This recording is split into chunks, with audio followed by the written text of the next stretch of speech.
வணக்கம் சார். வணக்கம். நீங்கள் நடிகர் சிவாஜி கணேசன் அவர்களுடைய ரொம்ப நெருங்கி பழகியிருப்பீங்க. அவருடைய அரசியல் பயணத்துலையும் சரி ரொம்பவே நெருக்கமாக இருந்திருப்பீங்க. தமிழக அரசியலில் பார்த்தீங்கன்னா நடிகர்களுக்கு திரைக்கலைஞர்களுக்கு ஒரு மிகப்பெரிய அளவில் இடம் இருந்தது. அதை மறுக்கவே முடியாது. அண்ணா அவர்கள் தொடங்கி கலைஞர், ஜெயலலிதா, சமீபத்தில் விஜயகாந்த் அவர்கள் கூட எதிர்க்கட்சி தலைவர் வரைக்கும் உயர்ந்தார் இல்லையா? இப்போதைக்கு நடப்பு அரசியலில் வந்து நடிகர்களுக்கான ஒரு ஸ்பேஸ் இருக்குதுன்னு நினைக்கிறீங்களா அரசியலில்? ஏன்னா விஜய் அவர்கள் கூட சமீபத்தில் அரசியலுக்கு வரப்போறார், வந்துட்டார் அப்படிங்கிற செய்திகள்லாம் பார்க்க முடிஞ்சது இல்லையா? அவர் வந்தார்னா ஒரு தாக்கத்தை ஏற்படுத்துவார் நினைக்கிறீங்களா? முதல்ல நடிகர்கள்னு பிரித்து பார்க்க தேவையில்லை. ஓகே, நான் என்னை பொறுத்த வரைக்கும் அதுவும் ஒரு துறை. எல்லாருக்கும் அரசியலில் வர்றதுக்கான ஒரு உரிமை இருக்குது. ஒரு ஓட்டு போடுற எல்லா குடிமகன்களுக்கும் அரசியலுக்கு வர்றதுக்கான உரிமைகள் இருக்குது. ஆனால் நடிகர்கள்னு சொல்கிறதுனால அந்த துறை வந்து எப்படின்னா, நீங்கள் ஏற்கனவே நான் உங்களுக்கு எனக்கு இல்லாத ஒரு விஷயம் சக்தி அவங்களுக்கு இருக்குது. என்ன விஷயம் என்னென்னா, நீங்கள் போனீங்கன்னா ஒரு பரப்புரைக்கு நீங்கள் ஆர்கனைஸ் பண்ணி ஆட்களை கூப்பிட்டு உட்கார வைக்கணும். அவங்க போனால் ஒரு 100 பேர் வந்துடுவாங்க. ஏற்கனவே ஆர்கனைஸ் பண்ண க்ரௌடு அவங்கள்ட்ட இருக்கும். அது அவங்களுக்கு ஒரு அடிஷ்னல் வேல்யூ அப்படின்னு சொல்லலாம். அதில் வந்து நான் கடந்த காலத்துலேருந்து நீங்கள் எப்போ எடுத்துக்கிட்டிங்கன்னா 67 ஆட்சி இங்கே தமிழ்நாட்டில் மாற்றம் ஏற்படுது. அன்றையிலிருந்து ஈவன் இன்றைக்கு வரைக்குமே பார்த்திங்கன்னா அந்த கலைத்துறை சம்மந்தப்பட்டவர்கள் தான் இருக்காங்க அப்படின்னு கூட சொல்லலாம். ஈவன் திரு ஸ்டாலின் அவர்கள் கூட கலைஞருடைய வாரிசாக வந்திருக்காரு. இவருமே திரைத்துறை சம்மந்தப்பட்டவர் தான். அதனால் அப்படி வச்சுக்கலாம். இப்போ ஏற்கனவே இருந்த எடப்பாடி பழனிசாமி அவர்கள் வந்து அவர் நின்று வரல. ஜெயலலிதாவுடைய ஆட்சி தொடர்ச்சியாக தான் இருந்தார் அவர் இருந்ததும். அப்படி பார்த்திங்கன்னா 67லேருந்து இன்றைக்கு வரைக்கும் அந்த கலைத்துறை தான் ஆண்டுகிட்டு இருக்கு அப்படின்னு கூட சொல்லலாம். நீங்கள் அந்த 40s 50s அந்த கலைத்துறை அண்ணா அவர்கள் அந்த நாடகம் அந்த இதெல்லாம் ஒரு எழுச்சியை ஏற்படுச்சுது. 50ஸ்லாம் அண்ணா, பெரிய கலைஞர், எம்ஜிஆர், சிவாஜி இவங்க எல்லாமே வந்து ஒரு நாடகத்தில் இருக்கிறப்ப அந்த திமுக ஆரம்பித்த பிறகு அந்த நாடகங்கள் மூலமாக தான் அந்த கட்சியே பெரிய வளர்ச்சி பெற்றது. அந்த கட்சிக்கு நிதி கொடுக்கறதுக்கு சிவாஜி அவர்கள்லாம் நாடகம் நடத்தி கொடுத்துருக்காரு.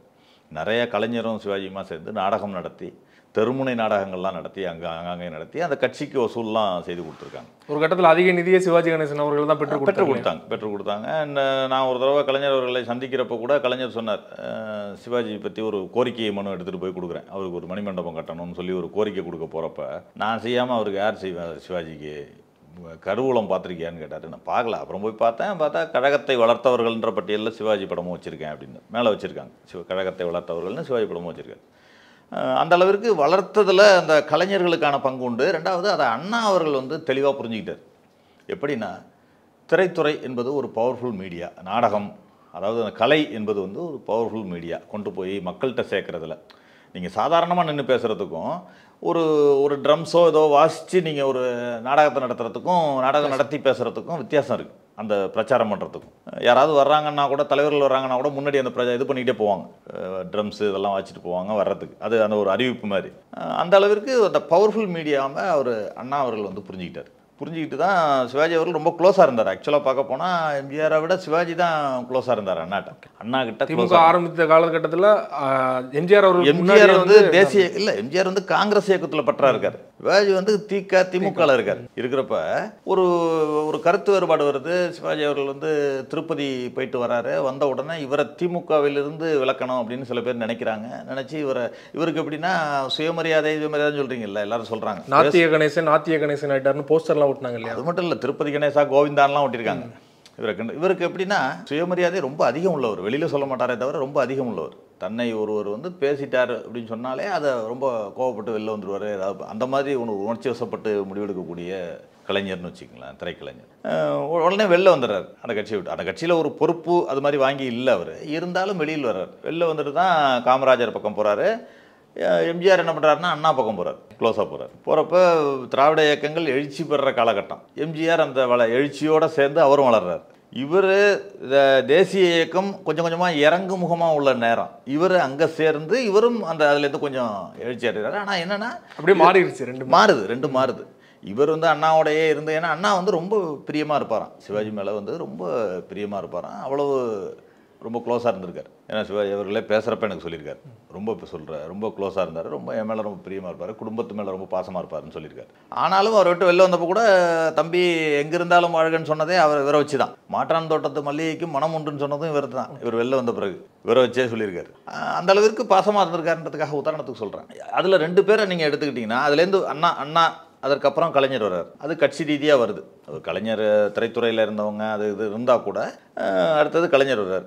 நீங்கள் எம்ஜிஆர்னு எடுத்துக்கிட்டிங்கன்னா எம்ஜிஆர் சிவாஜி அப்படின்றது 2 ஆளுமையா அந்த நேரத்தில் பார்த்தீங்கன்னா எம்ஜிஆர் மன்றங்களை விட சிவாஜி மன்றங்கள் தான் அதிகமான ஆக்டிவாக இருந்திருக்கு. ஒரு கட்டத்தில் சிவாஜி மன்றங்கள் அவ்வளோ ஆக்டிவாக இருந்திருக்கு. அவர் கட்சி அந்த மன்றம்னு இது பண்ணுறதுக்கு முன்னாடியே ஆக்டிவாக இருந்து அப்புறம் சின்ன அண்ணாமலை அவர்கள் வந்து சாதாரணமாக இருக்கக்கூடாது, இந்த மன்றத்தை வந்து கட்சியாக நீங்கள் பண்ணணும் அப்படின்னு சொல்லி மன்றத்தில் இருக்கணும்னா கட்சி உறுப்பினர் ஆகணும் காங்கிரஸ் கட்சியிலன்னு சொல்லி காங்கிரஸுக்குன்னு அவங்களெல்லாம் பயன்படுத்தணும் அப்படின்னு சொல்லி காலேஜிலலாம் எலெக்ஷனில் சிவாஜி மன்றங்கள் தான் அதிகமாக ஜெயிச்சு வந்திருக்காங்க.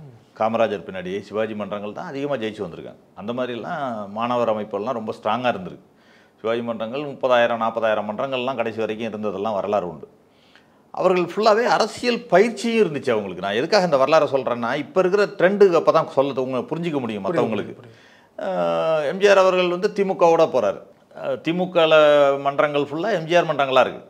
திமுகவோட சார்பு மன்றங்களாக இருக்கிறது ஃபுல்லாக எம்ஜிஆர் மன்றங்களாக இருக்குது. இந்த பக்கம் காங்கிரஸின் சார்பு மன்றங்களாக சிவாஜி மன்றங்கள்லாம் செயல்படுது. காமராஜருக்கு பின்னாடி செயல்படுது. அதற்கு பிறகு காமராஜர் அவர்கள் மறைவுக்கு பிறகு இந்திரா காந்தி அவர்களோட சிவாஜி அவர்கள் சேர்றார். இந்திரா காந்தி அவர்கள் சேரும்போது கூட நிறையா பேர் அதை எதிர்த்து மன்றங்களெல்லாம் கலைக்கப்பட்டதுன்னு கூட வரலாறு உண்டு. ஏன்னா அரசியல் ரீதியாக அது செயல்பட்டுச்சு. மன்றங்களும் அரசியல் ரீதியாக அதில் பிடிக்காதவர்களும் இருந்தாங்க. ஆனாலும் இவர் திரைத்துறையில் அவருடைய ஆதிக்கம் வந்து 1% கூட குறையலை. நீங்கள் அந்த படம் அவருடைய படம் வருது, மன்றங்களெல்லாம் கலைக்கப்படுகின்றன, பெரிய இதாகுது. ஆனாலும் அவர் படம் வந்து அந்த ஓடுறதோ இது பண்ணுறதோ இவருடைய அதே மாதிரி தான் அந்த எதுவுமே அவரோட இதை குறையலை. இவரோட திறமை மீது எப்போவுமே அவருக்கு நம்பிக்கை உண்டு. இந்த பக்கம் அதுபோக எம்ஜிஆருக்கும் சிவாஜிக்கும் ஒரு வித்தியாசம் நான் என்ன பார்க்கணும்னா, எம்ஜிஆர் அவர்கள் வந்து ஒரு திட்டமிடல்னா அரசியல் ரீதியான ஒரு திட்டமிடல் அவர்கிட்ட இருந்துக்கிட்டே இருந்துச்சு. அந்த நோக்கம் நம்ம அரசியலில் ஈடுபடணும், ஏதோ ஒரு பதவி அல்லது ஏதோ ஒரு நோக்கம் அவருக்கு, ஒரு ஆளுமையாகணும், அரசியலில் இருக்கணும், மக்கள்கிட்ட அரசியல் ரீதியாக நம்ம பெயர் பெறணுங்கிறது. இவர் சிவாஜியை பொறுத்த வரைக்கும் என்னென்னா இது ஒரு கலை. அதை திட்டமிட்டு தான் திரைப்படங்கள் வாயிலாக நிறைய வசனங்கள் அந்த இடத்துல தான் சிவாஜி கணேசன் அவர்கள் கொஞ்சம் வேறுபடுறது என்னென்னா நம்ம கலைஞன் என்பவன் வந்து மக்களை மகிழ்விக்கணும் ஒன்று. ரெண்டாவது இந்த தேசிய தலைவர்கள் தேசத் தலைவர்கள் எல்லாரையும் வெறும் காங்கிரஸ் கொடியே காட்டினார், காமராஜரை காட்டினார், படத்துலலாம் எல்லாம் இது பண்ணார், அதெல்லாம் வந்து அந்த கேரக்டரோடு வந்துடும். பட் ஆனால் இவர் வந்து அதை திட்டமிட்டு நம்ம வந்து நம்ம ஒரு பதவி அடையணும், கட்சி ஆரம்பித்து பெருசாக வரணும் அல்லது வேறு ஏதாவது செய்யணுன்ற ஒரு பொறுப்புக்கு வரணும். ஏன்னா 70s கூட காமராஜர் அவர்கள் கூப்பிட்டு இவரை அங்கே எம்ஜிஆர் வந்து எம்எல்ஏ ஆயிடுறார், 67 எம்எல்ஏ ஆயிடுறார், டிஎம்கேல எம்எல்ஏ ஆயிடுறார். இவரை கூப்பிட்டு அடுத்த தேர்தலில் சிவாஜியை நிற்க சொல்லி காமராஜர் சொன்னாராம், நீ நில்லு, என்ன தொகுதியோ நீ நில்லுன்னு சொன்னப்போ இவர் இல்லை எனக்கு அது நிற்கிறதுக்கு இல்லை, நான் பிரச்சாரம் பண்ணுறேன், உங்களுக்காக நான் பிரச்சாரம் பண்ணுறேன் அவ்வளோதான் அப்படின்னு இவர் இந்த பக்கம் ஒதுங்குறார். இவருக்கு அந்த அரசியல் பதவி என்பது இவருக்கு ஒரு பொருட்டா இல்லை அப்படிங்கிறது தான் அதுலேருந்து தெரிய வருதுன்னு சொல்லுவாங்க. நடிப்பு தான் முக்கியம். கலைஞன், நான் ஒரு கலைஞன். அந்த பக்கம் சமூக சேவைக்காக அதை பயன்படுத்திக்கிட்டார். மன்றங்களோ அதுவோ என்ன பண்ணார்னா, நீங்கள் பலர் வந்து பிறந்த நாளைக்கு தையல் மிஷின் கொடுக்குறது, நோட்டு புத்தகம் கொடுக்குறதுன்னு பண்ணிக்கிட்டு இருந்தப்ப இவர் என்னென்னா சத்தம் இல்லாமல் விளம்பரம் இல்லாமல் அதுலேயும் ஒரு அரசியல் இருந்துச்சுன்னு பார்க்குறேன். இந்த பக்கம் எம்ஜிஆருக்கு இந்த பக்கம் சிவாஜிக்கு அங்கே விளம்பரங்கள் அதிகம் இருந்துச்சு, நிறையா இருந்துச்சு. அவர் செய்தது என்னென்னா ஒரு பக்கம் குடைவள்ளல் அவர் அப்படின்ற ப்ரொஜெக்ஷன் அங்கே அந்த பக்கம். இவரை வந்து அதற்கு எதிர்மறை கருத்துக்களோட இவரை வளர்த்தாங்க. இவரை பண்ணது ஃபுல்லாக எதிர்மறை கருத்துக்கள். இவரை அது வெளில வந்த பிறகு அளவுக்கு இவரும் பண்ணியிருக்காரு, ஆனால் வெளியில் அளவுக்கு இல்லை, அதை விட பல மடங்கு நீங்கள் எடுத்துக்கிட்டிங்கன்னா இன்றைக்கு சிவாஜி அவர்கள் இருந்தால் அதை வெளியில் சொல்லி விளம்பரப்படுத்திருக்கலாம், ஆனால் எதுவும் பண்ணல. எதுவுமே பண்ணல. நேரில் இருந்து பார்த்துருக்கேன், அதுக்கான ஆதாரங்கள்லாம் நிறையா சொல்லியிருக்கேன். நம்ம இதுலேயே கூட நான் நிறையா பேசியிருக்கேன் அதை பற்றி. ஏன்னா நீங்கள் 1962 வார்லேருந்து 62 வார் வருது, இந்தியா சைனா வார் வருது. அப்போ கொண்டு போய் முதல்ல 40,000 கொண்டு கொடுக்குறாரு. அந்த காலத்தில் 40,000, இவருக்கெல்லாம் தௌசண்ட்ஸில் தான் சேலரி இருந்திருக்கும், அப்போல்லாம் இருந்திருக்கும். 40,000 கொண்டு கொடுக்குறாரு. 65 பாகிஸ்தான் வார் வருது. லால் பகதூர் சாஸ்திரிகிட்ட 400 பவுன் நகையை கொண்டு கொடுக்குறாரு. எல்லாத்தையும் இப்போ போட்டிருந்தது நகை எல்லாத்தையும் கேட்டு அவங்க ஒய்ஃபு தாலியை கேட்ட போனாராம். சாஸ்திரி தடுத்தாராம், அதெல்லாம் கேட்ட வேண்டாம் அப்படின்னு சொல்லி தடுத்தாராம். கொடுத்துருக்காரு. இவருக்கு 100 பவுன் தங்கப்பேனா பரிசு வந்திருக்கு, அதை கொடுத்துருக்காரு. அது மட்டும் இல்லாமல் இதில் கார்கோ ஃப்ளைட்டில் எல்லாம் ஆக்டர்ஸ் எல்லாம் கூட்டிகிட்டு போய் எல்லைக்கே போய் ஒரு நாடகம் நடத்தி அவங்களுக்கெல்லாம் உற்சாகப்படுத்தி இது பண்ணியிருக்காரு. 62 சைனா வார்லேருந்து 99 கார்கில் வார் வரைக்கும் அவர் வந்து நிதி உதவி பண்ணியிருக்காரு. அதாவது நாட்டுக்கு சேவை கொடுத்துருக்காருன்னு சொல்ல வரேன். நீங்கள் ஒரு தனி மனிதருக்கு நிறையா பண்ண சேவைகள்லாம் விட்டுறலாம், அது ஏதோ பண்ணியிருக்காரு, அது நோட்டு புத்தகம் கொடுக்குறது, அதெல்லாம் வேற. ஆனால் நாட்டுக்காக கூட பண்ணது. அது மாதிரி ஒரு 60ல் வெள்ளம் வர்றப்போ வீட்டு பின்னாடியே காமராஜ் சொன்னாராம், நீ என்னப்பா பண்ணுறேன்னு, என்ன சொல்கிறீங்களோ செய்கிறேன் சொன்னாராம். சொன்னோடனே மக்கள்லாம் உணவு இல்லாமல் கஷ்டப்படுறாங்க, ஏதாவது பண்ணுன்னொன்னே உடனே 1 லட்சம் உணவு போட்டலாம் வீட்டு பின்னாடி சமயக்கூடம் ஒன்று ரெடி பண்ணி டெய்லி 1 லட்சம் உணவு போட்டலாம் மெட்ராஸ் ஃபுல்லாக சப்ளை பண்ணியிருக்காரு. இதெல்லாம் விளம்பரம் அது இது இல்லாமல் அவர் செய்த விஷயங்கள். அரசியலில் ஜெயிக்கணும்னா நல்லவராக மட்டும் இருந்தால் போதாது, பண்ணதை வெளில சொல்லணும், கொஞ்சம் அரசியல் தெரிஞ்சிருக்கும். அந்த இடத்துல தான் அந்த இடத்துல அவர் அதைத்தான் சொல்ல வர்றேன். அவருக்கு அந்த எய்மும் இல்லைன்னு சொல்ல வரேன். நீங்க அதுல வெற்றி பெற்று நான் எம்எல்ஏ ஆகி எம்பி ஆகி மினிஸ்டர், அந்த எய்மே இல்லைன்னு சொல்ல வரேன். அதே கூட இந்திரா காந்தி அவர்கள் வந்து கூப்பிட்டு தான் கொடுத்துருக்காங்க. ஒரு கடைசியா வந்து 87 85ல் அவர் நர்கீஸ்னு நடிகைக்கு கொடுத்துருந்தாங்க, எம்பி கொடுத்துருந்தாங்க, நியமன எம்பி கொடுப்பாங்கல்ல நடிகர். அதுல கொடுக்குறப்ப 2.5 வருஷத்துல அவங்க இறந்துடுறாங்க. அந்த மிச்சம் இருக்கிற 2.5 வருஷத்தை கூப்பிட்டு கொடுக்குறாங்க. அதை கூட இவர் விரும்பி ஏற்றுக்கிட்டது கிடையாது. அந்த எம்பியா இருந்து கூட எம்பிக்கான சலுகைகளை எந்த சலுகையும் இவர் எடுத்துக்கிட்டது கிடையாது. விமான டிக்கெட்டு, ட்ரெயின் டிக்கெட் எம்பியாக போனது கிடையாது. கோட்டா எம்பி குவார்ட்டர்ஸில் போய் தங்கல அவர் அது மாதிரி ஒரு பாலிசி அவருக்கு என்னென்னா, நம்ம அரசாங்க சலுகையை நம்மையே அனுபவிக்கணும், நம்ம இல்லாதவங்க தான் அனுபவிக்கிறது தான் சொல்லி அந்த மாதிரி ஒரு கொள்கை உள்ளவர்னு சொல்கிறதுக்காக விரும்புகிறேன். அதற்கு பிறகு எல்லாம் முடிஞ்சு ஒரு எம்ஜிஆர் அந்த பாதை தெரியும், எல்லாருக்கும் தெரியும். அவர் வந்தார், திமுகவோட வேறுபாடு ஏற்பட்டு வந்தார் கொண்டார். இங்கே இவர் இதுலேயே பயணமாகிறப்ப 88 87 அந்த எம்ஜிஆர் மறைகிறாரு.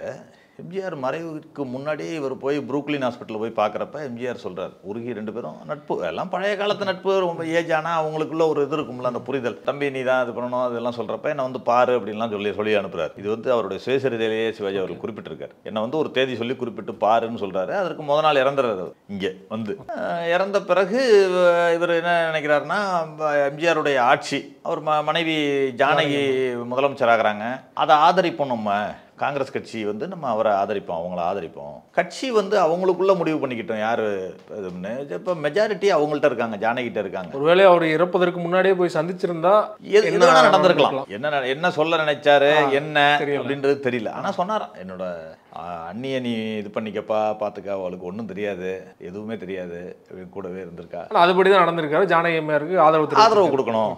இன்னொன்று அரசியல் ரீதியாகவும் அவர் என்ன சொன்னார்னா, ஒரு கட்சிக்குள்ள மெஜாரிட்டி அவங்க இருக்காங்க, 98 எம்எல்ஏ இந்த பக்கம் இருந்தாங்க, காங்கிரஸ் 30-40 எம்எல்ஏ இருந்ததுனால அவங்க ஆதரிச்சா ஆட்சி தொடரட்டும், மிச்சம் இருக்கிற அந்த 2 வருஷம் தான் இருந்தது, 2 வருஷம் பீரியடை தொடரட்டும், அப்புறம் அவங்க எலெக்ஷனில் வர்றாங்க, கட்சி ஜெயிக்கிறாங்க, அது அவங்க பார்த்துக்கிட்டோம்னு சொல்கிறப்ப காங்கிரஸ் கட்சி வேறு முடிவு எடுக்கிறாங்க. இங்கே உள்ள வேற ஒரு சில பேர் என்ன நினைக்கிறாங்கன்னா, இது பிளந்தா நம்மளுக்கு சாதகமாக இருக்கும், உடைந்தா சாதகமாக இருக்கும், கலைத்தால் நம்மளுக்கு அப்படின்ற மாதிரி ஏதோ சொன்ன பிறகு இவர் அதுக்கு ஒத்துக்கல. இல்லை அது மாதிரி பண்ணக்கூடாது, நம்ம போய் நடுவில் போய் கலைக்க வேண்டாம், எம்ஜிஆர் ஆட்சியே தொடரட்டும் அப்படின்ற முடிவில் தான் பண்ணுறப்ப அவங்க முடியாதுன்னு கலைக்கிறப்ப தான் வெளில வர்றார். வெளியில் வந்த பிறகும் இவருக்கு பல சான்ஸ் இருந்தது.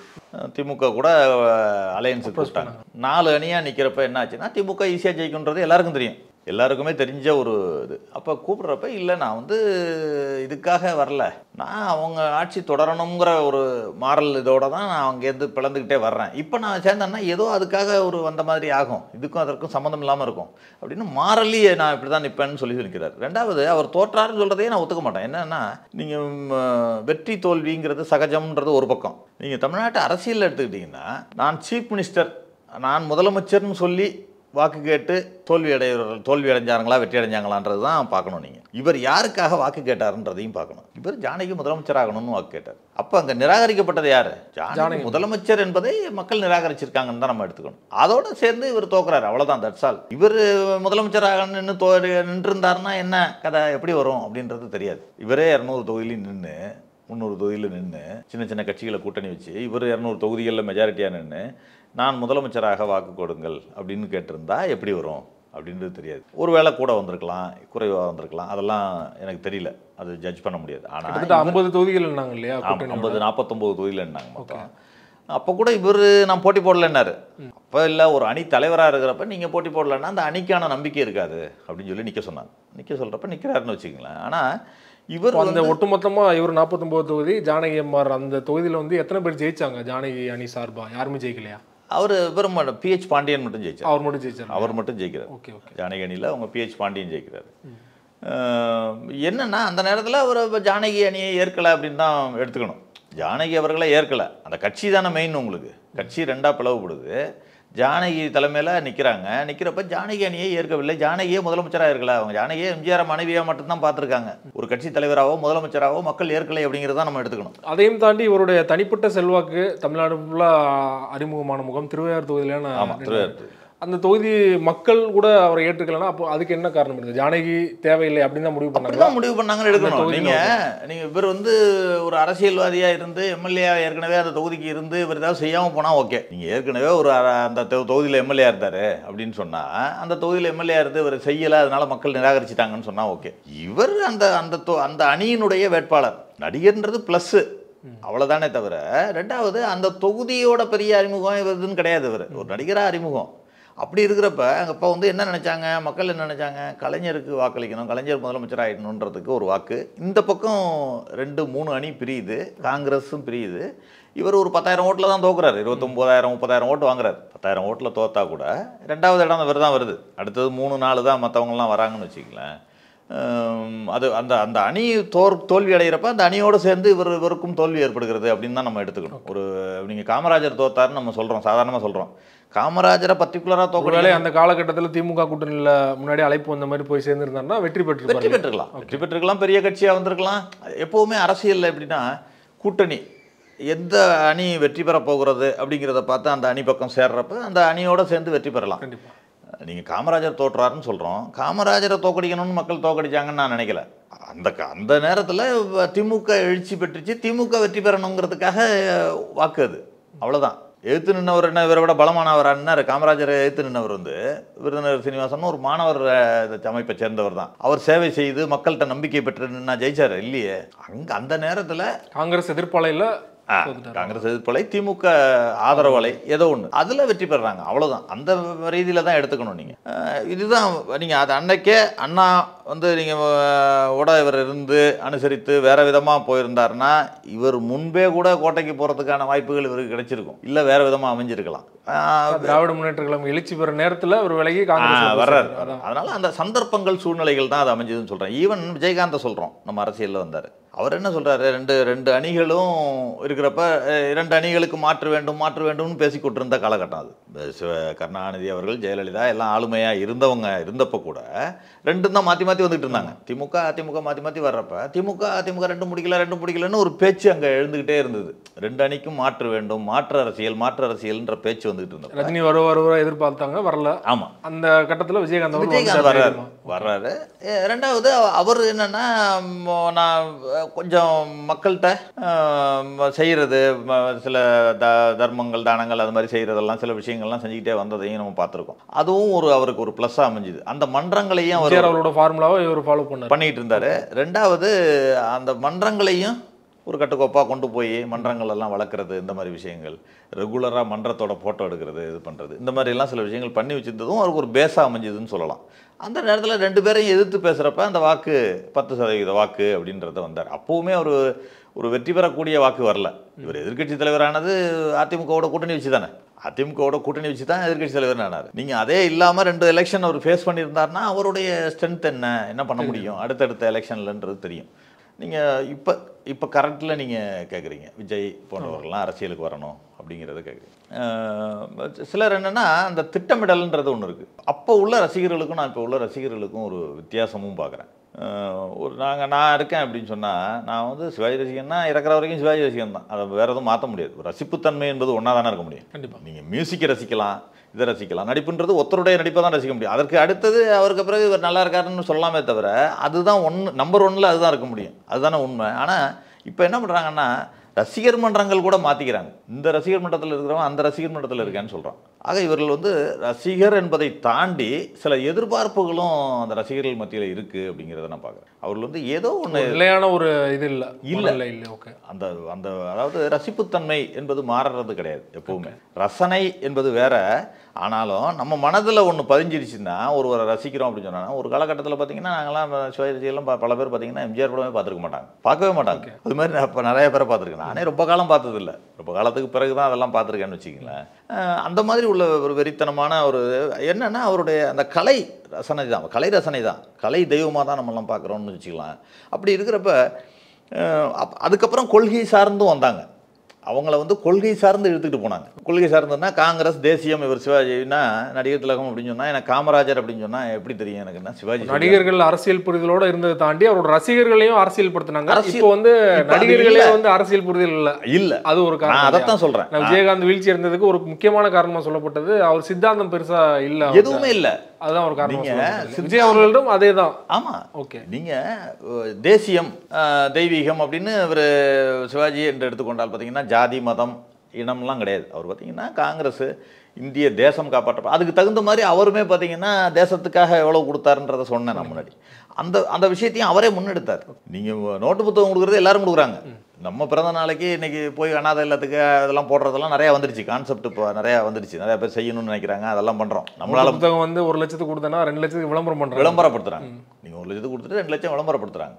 அதனால அவர்கள் அந்த அரசியல் புரிதலோட அந்த வர ரசிகர்கள் இல்லைங்கிறது தான் என்னுடைய கருத்து. அதனால ரசிகர்களும் தாண்டி அந்த நடிகர்களுக்கு அரசியல் புரிதல் நடிகர்களுக்கும் கிடையாது. இதே விஜய் அவர்களே இருக்கட்டுமே, எப்படி வேணால் எடுத்துக்கலாம். நல்ல மனது இருக்கலாம், நல்லா செய்யணும்னு நினைக்கலாம், எல்லாம் அதெல்லாம் நான் இந்த மாற்று கருத்தும் கிடையாது. திரு ராகுல் காந்தி அவர்களை மீட் பண்ணாரு, மோடி அவர்களையும் மீட் பண்ணாரு. ஆனால் அவருக்கு என்ன எதிர்பார்ப்பு அப்படிங்கிறது யாருக்கும் தெரியாது. அவருக்கு எதிர்பார்ப்பு ஏதோ வந்து ஒரு கன்ஃபியூஸ் ஆயிடுவாங்க. ஆமாம், நீங்கள் அவருடைய ஸ்டாண்ட் என்ன அப்படின்னு நீங்கள் கேட்டிங்கன்னா ஒரு கன்ஃபியூஸ்டு ஸ்டேஜ். அதுதான். அதாவது தான் முன்னிலைப்படுத்தப்பட வேண்டும், தான் முன்னால் வரணுன்றதை நினைக்கிறாங்க. ஆனால் எப்படி வரணும், எந்த சித்தாந்தத்தோட வரணும், நாம் எங்கே இருக்கோம், வேர் வி ஸ்டாண்ட் அப்படின்றது ஃபஸ்ட்டு தெரியணும்ல. 2 விஷயம் தெளிவாக இருக்கணும். ஒன்று சித்தாந்தம், அதையும் தாண்டி நமக்கான எதிரி யாரு, இலக்கு யாருன்னு, இலக்கு என்னன்னு தெரியணும்ல. இலக்கு வந்து நான் ஒரு எம்எல்ஏ மட்டும்தான் ஆகணும் அப்படின்னு சொன்னால் ஏதோ ஒரு கட்சியில் சேர்ந்து எம்எல்ஏ ஆகலாம்.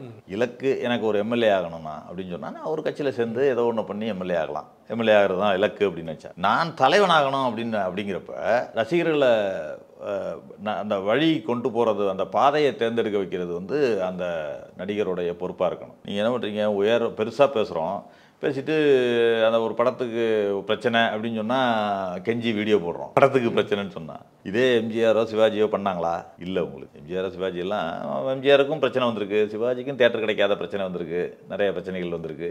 அதெல்லாம் பிரச்சனைகள் இருக்கும். அதெல்லாம் சமாளிக்கிறது அது தனி. அதற்கும் காம்ப்ரமைஸ் ஆக மாட்டாங்க. எங்கேயுமே காம்ப்ரமைஸ் ஆக மாட்டாங்க. நீங்கள் காம்ப்ரமைஸ் இதுக்காக நான் அந்த கட்சி போயிடுறேன், இந்த இது எனக்கு படத்தை ரிலீஸ் பண்ண உள்ள அந்த கட்சி போயிடுறேன்னு போகல. யாரும் அந்த காம்ப்ரமைஸ் பண்ணலை. அவங்க அதில் ஸ்டடியாக இருந்தாங்க. எல்லாருக்கும் வருமான வரித்துறை பிரச்சனை இருந்துச்சு. இப்போ இல்லை, அப்போ இருந்து எல்லாருக்குமே வருமான வரித்துறை பிரச்சனை இருக்கும். ஏன்னா நடிகர்கள்ன்றப்ப சில வருமான வரி இல்லத்தில் சில பிரச்சனைகள் இருக்கும். சிவாஜிக்கு வருமான வரித்துறை சோதனை வந்து என்னைக்காவது பார்த்துருக்கோமா? எம்ஜிஆருக்கு பிரச்சனை வந்து பார்த்துருக்கோமா? எல்லாம். ஆனாலும் அதை மீறி தான் பண்ணாங்க. மீறி அரசியலில் அந்த ஒரு தலைவன் பின்னாடி இருக்கிறது அப்படின்னா கடைசி வரைக்கும் சிவாஜி கூட அரசியல்லேருந்தே விலகிட்டார். விலகின பிறகு கூட எந்த திருமண விழா ஏதாவது போனார்னா காமராஜர் பேர் சொல்லாமல் உட்கார மாட்டார். உங்கள் காமராஜர் புகழ் அப்படின்னு சொல்லிட்டு தான் வரும். திருமண விழாவுக்கு போய் வாழ்த்தி பேசினா கூட, இல்லை வேறு ஏதாவது ஒரு விழாவுக்கு போனால் கூட அதை பேசி தான் உட்காரும். அந்த இதுலேருந்து எந்த இதையும் மாறலை. அதே மாதிரி ஒரு நன்றி உணர்ச்சி அப்படின்னு சொன்னால் ஒரு எடுத்துக்காட்டு. நீங்கள் முதல்ல அறிமுகப்படுத்தின பெருமாள் முதலியார் தானே, பிஏ பெருமாள், வேலூர் பிஏ பெருமாள் தான் தான் அறிமுகப்படுத்தினார். பல போராட்டங்களுக்கு இடையில ஏவிஎம்ஐயே எதிர்த்துக்கிட்டு தான் பண்ணாருங்கிறதுக்கு நன்றி கடனா இறுதி வரைக்கும் அவர் வீட்டுக்கு பொங்கலுக்கு சீர் கொண்டு கொடுத்து அவரை ஆசீர்வாதம் வாங்கிட்டு வருவார். கடைசி வரைக்கும், கடைசி காலம் வரைக்கும். அது கிட்டத்தட்ட 52 ரிலீஸ் ஆகுது. அவர் 2001 மறைகிறாரு. 2001 வரைக்கும் போயிருக்காரு. 2001 வரைக்கும் பொங்கல்னா அவர் வீட்டுக்கு ரொம்ப முடியாமல், இவருக்கு உடம்பு சரியாமல் இருந்துச்சுன்னா பசங்களை ராம்குமார், பிரபு அவர்கள்லாம் போயிட்டு வருவாங்க. அதுக்கு பிறகு கூட அவங்க 2 பேரையும் போயிட்டு வருவாங்க. போய் அவங்க மனைவியை போய் பார்த்துட்டு அவங்களுக்கு பொங்கல் சீர் கொடுத்துட்டு ஆசீர்வாதம் வாங்கிட்டு வருவாங்க வேலூர் போயிட்டு. இதெல்லாம் ஒரு முன்னுதாரணம். நீங்கள் இப்போ யார், நீங்கள் இப்போ ஒரு ரசிகரை நல்வழிப்படுத்தணும்னா என்ன, நீங்கள் நல்லா இருக்கணும்ல, நீங்கள் என்ன பண்ணுறீங்கன்னு பண்ணணும்ல. அது மாதிரி ஒருத்தர் நம்மளை வந்து முன்னுதாரணமாக இருக்கணும். ஓகே, அந்த முன்னுதாரணமாக நீங்கள் இருக்கணும்ல. அதை பண்ணாருன்னு சொல்ல வர்றேன். இப்போ தேசபக்தி எல்லாம் எனக்கு வந்து ஒரு தலைவர்களை தெரியுது, எல்லாரையும் தெரியுதுன்னா அதுக்கு ஒரு பெரிய காரணம் சிவாஜின்னு நான் சொல்லுவேன். அவருடைய படங்கள் எனக்கு ஒரு உந்துதலாக இருந்து, ஒரு தேசபக்தி இது அப்படின்னா அவருடைய படங்களை பார்த்தாலே உணர்ச்சி வசப்படுற அளவுக்கு இருக்கும். இதெல்லாம் பண்ண முடியும். அது சரி. இப்போ போய் தேசபக்தி படங்கள் நீங்கள் நான் பண்ணணும்னு சொல்ல வரல. ஆனால் தேசத்துக்காக நீங்கள் என்ன பண்ணீங்க, உங்கள் சித்தாந்தம் என்ன, நாட்டை பற்றி உங்களுடைய கருத்து என்ன அப்படின்னு சொல்லணுமா வேண்டாமா? நீங்கள் எதுலேயுமே நான் கருத்து சொல்ல மாட்டோம். நான் ஒரு குறிப்பிட்ட நடிகைன்னு சொல்லலை. யாராக இருந்தாலும் அரசியலுக்கு வரணும்னா யார் வேணாலும் வரலாம். ஆனால் உங்களுடைய பாதை என்ன, நீங்கள் உங்கள் ரசிகர்களுக்கு என்ன பாதையை காட்ட போகிறீங்க அப்படிங்கிறதுக்கு நீங்கள் ஒரு முன்னுதாரணமாக இருந்துட்டு அவங்களெல்லாம் கூப்பிட்டு சரி பண்ணிங்கன்னா தான் சக்ஸஸ் ஆக முடியுமே தவிர, இல்லைன்னா என்ன பண்ணுவான்னா அவங்க வந்து ஏதோ இன்றைக்கி ஒரு விசிட்டிங் கார்டு வேணும் தலைவர்னு போட்டுக்கிறதுக்கு வருவாங்க. நாளைக்கு அங்கே ஒரு விசிட்டிங் கார்டு அதை விட பெருசாக கிடைக்குது அப்படின்னு சொன்னால் அங்கே அதுதான் நடக்கும். அந்த அந்த அந்த மாதிரி சித்தாந்தங்களில் இருக்கிறவங்க வெற்றி பெறதுன்றது சொல்ல முடியாது. நீங்கள் அந்த காலகட்டங்களில் வரலாம், வெற்றின்றது எப்படி வேணாலும் நடக்கலாம். இப்போ தெலுங்கில் சூப்பர் ஸ்டாராக இருந்தவர் தான் சிரஞ்சீவி ஒன்றும் பெருசாக சக்ஸஸ் பண்ண முடியலையே, உங்களுக்கு போய் சக்ஸஸ் பண்ண முடியலையே. என்டிஆர் மட்டும் தானே சக்ஸஸ் பண்ண முடியும். ஏன்னா என்டிஆரை தெய்வமாக பார்த்தாங்க அங்கே. என்டிஆர் வந்து அரசியல் இதெல்லாம் தாண்டி என்னாச்சுன்னா அதே என்டிஆர் கடைசியில் வீழ்ச்சி அடைஞ்சார்ல, அதே என்டிஆர் கூட வீழ்ச்சி அடைஞ்சார்ல. அதனால வளர்ச்சி, வீழ்ச்சி, வெற்றி, தோல்வி இது எல்லாம் வந்து எப்படி வேணாலும் நடக்கலாம். ஆனாலும் நிலையான வெற்றி, நீடித்த வெற்றி அப்படின்னு நீங்கள் பண்ணணும்னு நினச்சிங்கன்னா உங்களுடைய சித்தாந்த தெளிவு இருக்கணும், அரசியல் தெளிவு இருக்கணும், உங்கள் ரசிகர்களை வழிகாட்டுறது எப்படின்றத நீங்கள் முடிவு பண்ணணும். இதெல்லாம் செய்தார்லாம் வெற்றி கிடைக்குங்கிறது தான் என்னுடைய அபிப்பிராயம். ரொம்ப நன்றி சார், உங்கள் நேரத்தை ஒதுக்கி பல்வேறு தகவல்களை எங்களோட பகிர்ந்து கொண்டீங்க. நன்றி. நன்றி.